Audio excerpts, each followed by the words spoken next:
Hi, everyone, and welcome back to the Let's Play Money podcast. I'm Coach Mara, author of The Little Books of Big Business and creator of the Let's Play Money packets and subscription boxes. Today's episode is a little quieter and more reflective. As we move into a new year, there's often an unspoken feeling that we should be resetting everything, routines, goals, even how we're doing money as a family. But instead of starting with a plan or a checklist, today I want to slow things down. This episode is about noticing the small money moments that are already happening in your home, in everyday choices, conversations, games, and routines. Because real money confidence doesn't start with big lessons or pressure, it starts with awareness. So, if you're easing into the year and looking for a calm, practical way to support your kids without overhauling everything, you're in the right place. Let's jump in.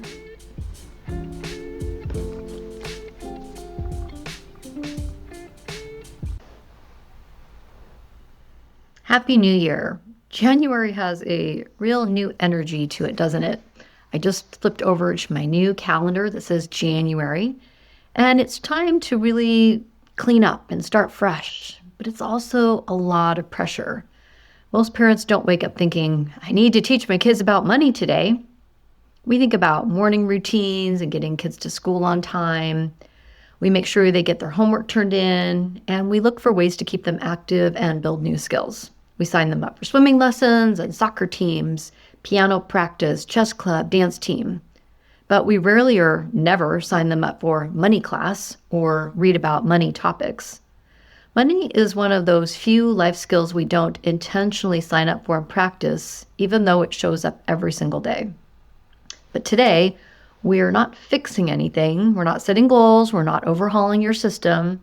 Today, I just want you to notice. Because real money confidence doesn't start with rules or spreadsheets. It starts with awareness. So let's just pull back the lens. I want to zoom out for just a moment and give us really a big picture of why this actually matters. I was reading the newspaper last month. Yes, I do read the newspaper. A recent Seattle Times editorial shared a statistic that really stopped me in my tracks. Here's the quote at the top. Nearly 100,000 young people in Washington between the ages of 16 and 24 are neither in school nor employed.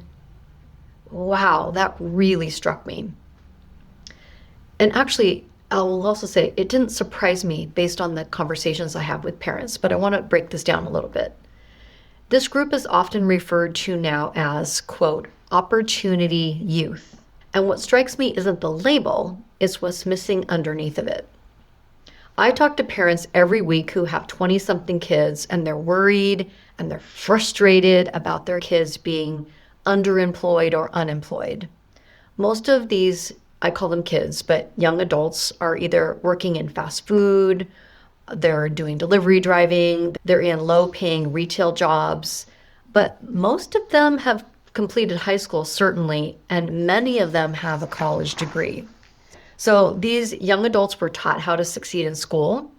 They learned how to follow instructions, how to complete assignments, and how to be on the receiving end of an education.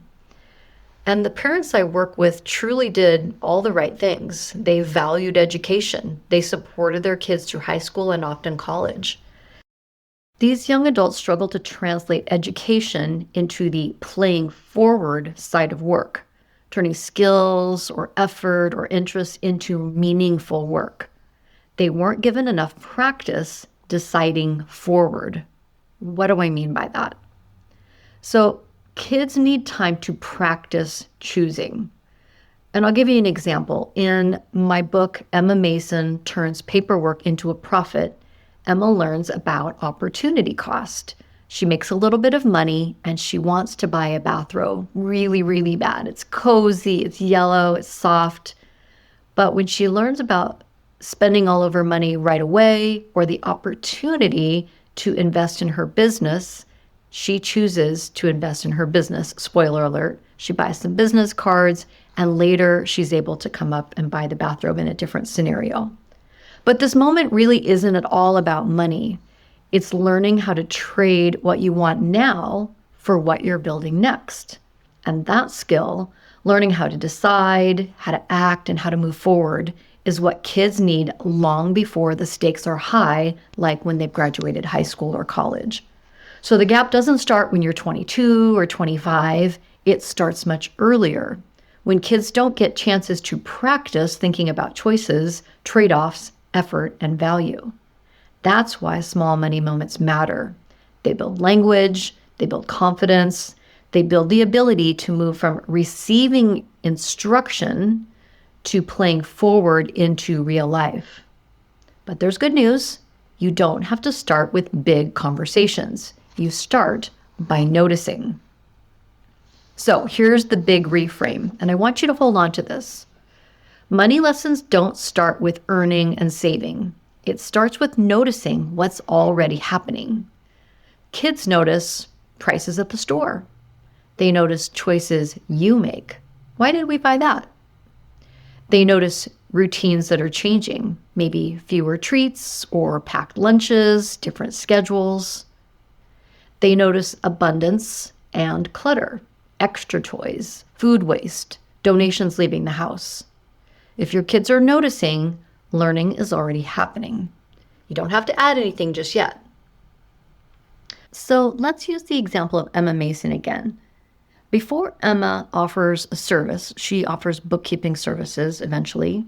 She doesn't jump into action. Her grandma invites her to help her sort her business expense receipts. Emma notices what piles to make. She sees how to group the expenses. She watches her grandmother care about the details. I have a really strong memory of my grandma and my dad sitting at a kitchen table together, paying bills. It was quiet work, but it has stuck with me for over 40 years. In fact, I have a picture of that quiet work in action. That small money moment for me helped me notice how people work together about money. For Emma, it is what helps her realize how she can be helpful. She learns that understanding the problem comes before trying to solve it. That same approach works beautifully with kids and money. Noticing always comes before confidence, and kids are really good at this if we give them space. Now, I want to share a couple examples of what noticing actually looks like, because it's usually quiet and quite ordinary. So it's not a lesson, it's not an explanation that's happening, it's just an observation. Okay, here's my first one. New Year's Eve games. When I was a kid, every New Year's Eve, we played games as a family. My grandparents had a cabin. We were often up there, and it was super fun. There were 4 kids. We played musical chairs, cotton ball on a spoon. Very simple, silly, but really a lot of fun. But I noticed my dad didn't buy a bunch of prizes. He bought one prize for each of us, typically something like a candy bar or a cup that had a cartoon character on it. And I noticed he rigged the games so we could each only win one time. What stood out to me was the fact that he made that choice. Was it because he didn't have enough money to buy more? No. Was it because there were limited items at the mountain grocery store we went to? Probably. But it was also a clear choice that he just chose to buy one thing for each of us. And at the time, I didn't think about money. I just noticed his decision. Example number 2, playing with money. We spent a lot of time playing with money, a lot of time up at that cabin, but we weren't spending it. We had coffee cans. Remember those old coffee tin cans, Folgers jars? And we used pennies for everything. It wasn't about buying anything.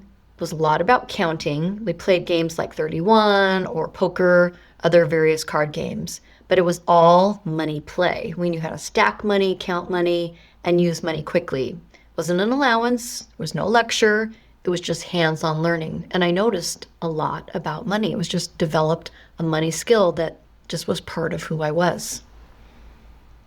And the last example was playing the game Monopoly. We played Monopoly our whole lives. My kids have played Monopoly. And this year, over the holidays, my adult kids and extended family, we were playing Monopoly. And I noticed something that really stood out to me.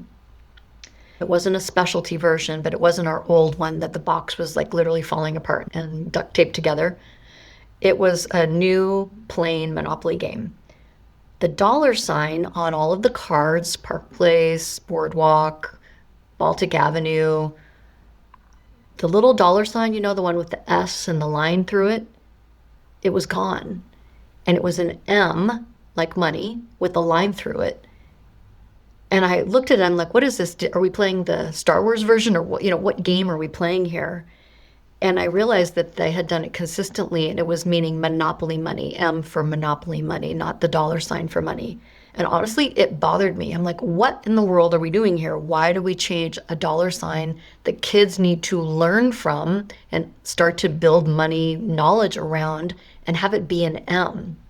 I thought about the kids at the Boys and Girls Club that I'll be working with in a couple weeks. I thought, what if they see this M, they're not going to understand?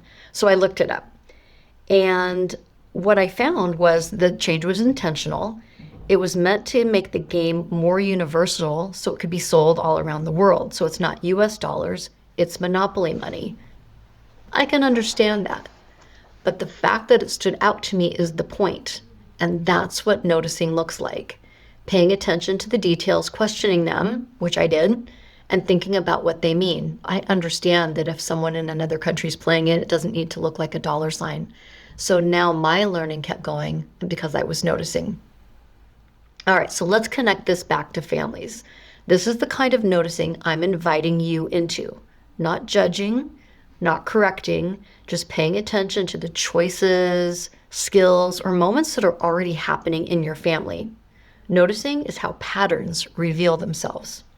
This week, notice one money moment. One choice, one game, one question your child asks. You don't need to explain it. You don't need to fix it. Just notice. Everything you need is right inside that moment. This year on the podcast, I'm going to help you notice everyday money moments. My approach, my goal is to be gentle, to have them be real life based, but not lectures, not overwhelm. You don't need to be perfect. You just need to stay curious.